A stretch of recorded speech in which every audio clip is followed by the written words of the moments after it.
നിങ്ങൾ ഒരു ടോക്സിക് റിലേഷൻഷിപ്പിലാണോ എന്ന് എങ്ങനെ തിരിച്ചറിയാം?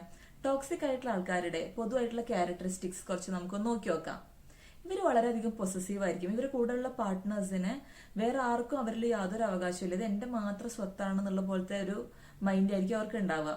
പിന്നെ രണ്ടാമത്തെ എന്താണെന്ന് വെച്ചാൽ ഇവർ വളരെയധികം കൺട്രോളിങ് ആയിരിക്കും. ഇവരെ പാർട്ട്ണർ എന്ത് ചെയ്യണം, എന്ത് ഡ്രസ്സ് ഇടണം, ആരോടൊക്കെ സംസാരിക്കണം എന്നുള്ളതൊക്കെ ഇവരുടെ ഇഷ്ടത്തിനേ പറ്റുള്ളൂ. അല്ലാണ്ട് പാർട്ട്ണറൊക്കെ അവരെ അഭിപ്രായങ്ങൾക്കോ അവരെ ചോയ്സസിനോ യാതൊരു വിലയും ഉണ്ടാവില്ല.